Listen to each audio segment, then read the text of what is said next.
Hi అండి. అందరికీ నమస్కారం. Welcome to my channel. ఈ వీడియోలో ప్రభుత్వ ఉద్యోగులకు మరియు పెన్షనర్లకు అతి ముఖ్యమైన తాజా సమాచారం విడుదల.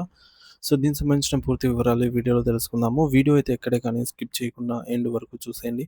అప్పుడే ఇన్ఫర్మేషన్ పూర్తిగా అర్థమవుతుంది. అలాగే వీడియో చూస్తున్న ప్రతి ఒక్కరు లైక్ చేయండి ఫ్రెండ్స్. ఈ వీడియోని తోటి ఉద్యోగ, పెన్షనర్ మిత్రులతో షేర్ చేయండి. కొత్తగా మన ఛానల్ చూస్తున్న వారు ఇంకా ఎవరైనా సబ్స్క్రైబ్ చేసుకోకపోతే వెంటనే మన ఛానల్ అయితే సబ్స్క్రైబ్ చేసుకోండి. సబ్స్క్రైబ్ చేసుకోవడం వల్ల నేను చేసే ప్రతి ఒక్క వీడియో మీ వరకు రీచ్ అవుతుంది. ఇక ఆలస్యం చేయకుండా వివరాలకైతే వెళ్ళిపోదాము. ఫ్రెండ్స్, ఇక విషయానికొచ్చినట్లయితే ఈరోజు మనం చర్చించుకోబోయే అంశం వింటే చాలామంది ప్రభుత్వ ఉద్యోగులకు కొంచెం ఆశ్చర్యంగా, మరికొంతమందికి ఒకంత ఆందోళనగా అనిపించవచ్చు.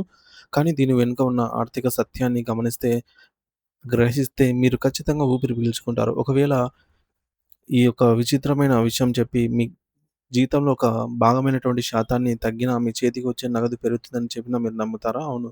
అవునండి. రాబోయే రోజుల్లో ప్రభుత్వ ఉద్యోగుల జీతాల్లో అత్యంత కీలకమైన భాగమైనటువంటి డిఎన్ఎస్ అలవెన్స్ డిఏ శాతం భారీగా అయితే పడిపోబోతోందని అధికారిక గణాంకాలు మరియు పత్రాలు స్పష్టంగా చెప్తున్నాయి.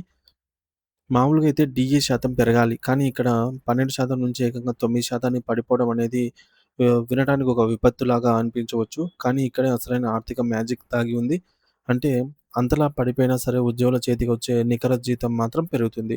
ఇది వినడానికి గణిత శాస్త్ర నియమాలకు విరుద్ధంగా అనిపించిన ప్రభుత్వ వేతన సవరణ ప్రక్రియలో ఇది ఒక అత్యంత సాధారణమైన మరియు శాస్త్రీయమైనటువంటి పద్ధతి.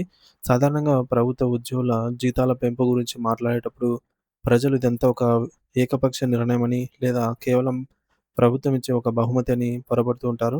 ఏదో ఒక జీవో వస్తుంది, ఆటోమేటిక్‌గా జీతం పెరుగుతుందని చాలామంది అనుకుంటుంటారు. కానీ ఈ జీతాల పెంపు వెనుక ముఖ్యంగా రాష్ట్ర ప్రభుత్వ ఉద్యోగుల డిఏ లెక్కల వెనుక దాగి ఉన్నటువంటి ఒక సైంటిఫిక్ మ్యాజిక్‌లా అనిపించేలాగా చాలా క్లిష్టమైన గణితం మరియు ఆర్థిక ఇంజినీరింగ్ ఉంది. మన దగ్గరున్న ఆర్థిక పత్రాలను లోతుగా పరిశీలిస్తే అందులో ఎన్నో అంకెలు, ద్రవ్యోల్బణ సూచీలు, ఇన్‌ఫ్లేషన్ ఇండికేటర్స్ మరియు కన్వర్షన్ ఫార్ములాలు కనిపిస్తాయి. ఒక సగటు మనిషికి ఇవి చూస్తే తల తిరిగిపోవడం ఖాయం. అందుకే ఈ క్లిష్టమైన ఫార్ములాను ఛేదించే ఆ లెక్కల వెనుక ఉన్న అసలు నిజ స్వరూపాన్ని సామాన్య ఉద్యోగులకు అర్థమయ్యేలాగా చెప్పడమే ఈ యొక్క వీడియో ప్రధాన లక్ష్యము. భవిష్యత్తులో ఉద్యోగుల జీతాలపై ఇది ఎలాంటి ప్రభావం చూపుతోందో మనం అత్యంత పారదర్శకంగా చర్చించుకుందాం. ఈ ఆర్థిక పత్రాలను చూసినప్పుడు ఎవరికైనా మొదట్లో కొంచెం గందరగోళంగా అనిపించడం సహజమే. ఎందుకంటే అందులో ఎక్కడా కూడా నేరుగా మీ జీతం ఇన్ని వేల రూపాయలు పెరుగుతుంది అని స్పష్టంగా రాసి ఉండదు. దానికి బదులుగా కన్వర్షన్ ఫ్యాక్టర్స్‌ని, బేస్ ఇండెక్స్ లని, అలాగే పాయింట్స్ అని ఈ విధంగా రకరకాల టెక్నికల్ పదాలు గజిబిజిగా కనిపిస్తాయి. కానీ ఈ సంఖ్యలను కాస్త జాగ్రత్తగా విడదీసి చూస్తే ఇది కేవలం ఆర్థిక శాస్త్రం మాత్రమే కాదని, పాత జీతాల వ్యవస్థను ఒక కొత్త వ్యవస్థలోకి ఆహ్, ఎటువంటి ఇబ్బందులు లేకుండా మార్చడానికి వారే ఒక బ్యాలెన్సింగ్ యాక్ట్ అని మనకు అర్థమవుతుంది. ఏదైనా ఒక బలమైన భవనం కట్టాలంటే ముందుగా ఒక గట్టి పునాది ఎలా కావాలో రాబోయే పీఆర్‌సీ లెక్కలు అర్థం చేసుకోవాలంటే అసలు మన ప్రస్తుత ప్రారంభ స్థానం ఏమిటో తెలుసుకోవాలి. మన అధికారిక ఆధారాల ప్రకారంగా ప్రస్తుతం తెలంగాణ రాష్ట్ర ప్రభుత్వ ఉద్యోగుల డిఏ 33.67% ఉంది.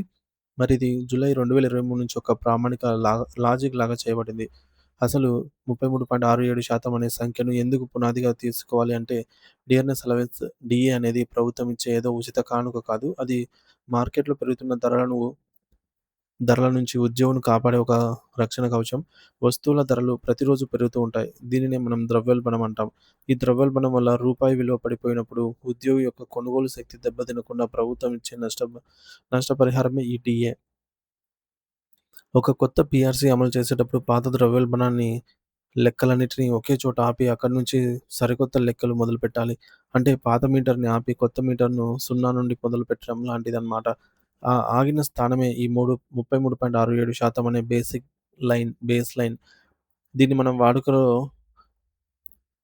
వానలో వాడే ఒక గొడుగుతో పోల్చవచ్చు. ద్రవ్యోల్బణం అనే వానల్లో తడవకుండా ఉద్యోగిని కాపాడే ఈ గొడుగు ప్రస్తుతం అతని బేసిక్ జీతంలో 33% కవర్ చేస్తోంది. ఇప్పుడు అసలైన మ్యాజిక్ ఎక్కడుందంటే, ఈ పాత గొడుగును పక్కన పడేయకుండా దానిని కొత్త వేతన వ్యవస్థతో ఎలా విలీనం చేస్తారనేది కన్వర్షన్ ఫార్ములా.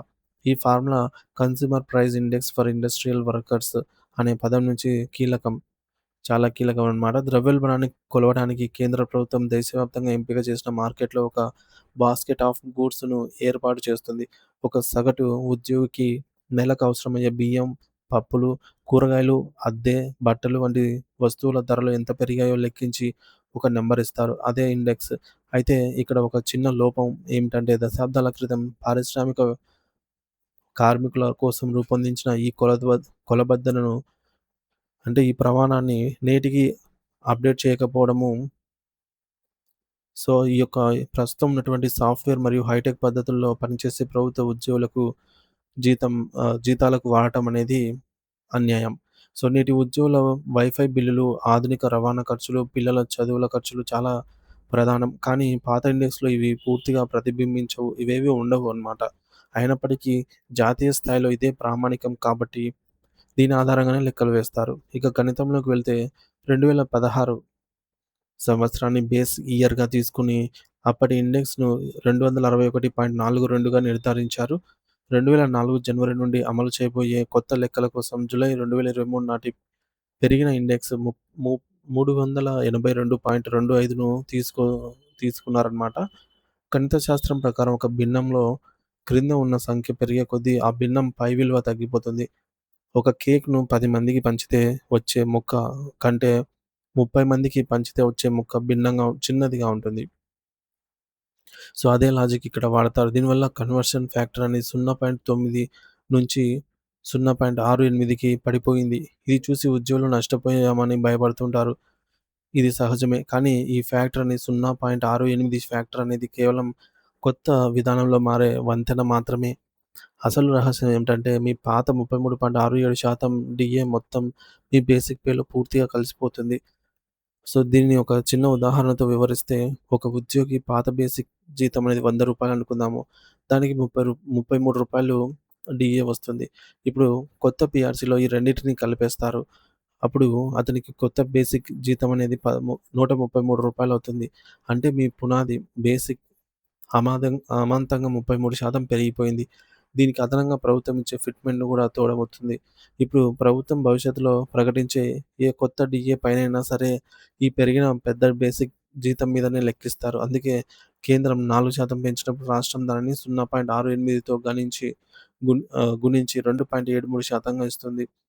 ఈ చిన్న లాజిక్ మీద 4% కంటే పెద్ద బేసిక్ పే 2.7% అనేది నగదు రూపంలో సమానంగా లేదా అంతకంటే ఎక్కువే ఉంటుంది. సో, దీనివల్ల మరింత సులభతరంగా అర్థం చేసుకోవడానికి పిజ్జా అనాలజీ చెప్పుకుందాము. ఇది ఒక చిన్న పిజ్జా సైజ్‌లో 12% ముక్క తీసుకోవడానికి మరియు ఒక ఎక్స్‌ట్రా లార్జ్ సైజ్ పిజ్జాలో 9% ముక్క తీసుకోవడానికి ఉన్న తేడా లాంటిదన్నమాట. పిజ్జా సైజు భారీగా పెరిగినప్పుడు మీరు కట్ చేసే శాతం కాస్త తగ్గించినా సరే మీ చేతికి వచ్చే ముక్క సైజ్ అనేది మాత్రము ఆహ్, చిన్న పిజ్జా ముక్క కంటే పెద్ద పిజ్జా ముక్క ఎక్కువ పెద్దగా ఉంటుంది కాబట్టి, ఈ విధంగా గణాంకాలను పరిశీలిస్తే పాత విధానంలో 5 విడతల డీఏ మొత్తం 12.74%గా ఉంటే, కొత్త విధానంలో అది 9.56%కి తగ్గినట్లుగా కనిపిస్తుంది. కానీ పెరిగిన బేసిక్ పే వల్ల చేతికి వచ్చే కరెన్సీ నోట్లు మాత్రం తగ్గవు. ఇది రాష్ట్ర ఆర్థిక వ్యవస్థ పట్టాలు తప్పకుండా అటు ఉద్యోగులకు న్యాయం చేస్తూ, ఇటు ఖజానాపై భారం పడకుండా వేసిన ఒక అత్యంత పారదర్శకమైన మరియు శాస్త్రీయమైన ఆర్థిక ప్రణాళిక. సో, కలిసి ఉంటే బలం, రేపటి భవిష్యత్తు మరియు మరింత మెరుగు అనే నినాదంతో ప్రభుత్వం ఈ మార్పును తీసుకొస్తోంది. కాబట్టి ఉద్యోగులు కేవలం శాతాలను చూసి కంగారు పడకుండా పెరిగిన తమ మూల వేతనాన్ని చూసి సంతోషించాల్సిన సమయం ఇది.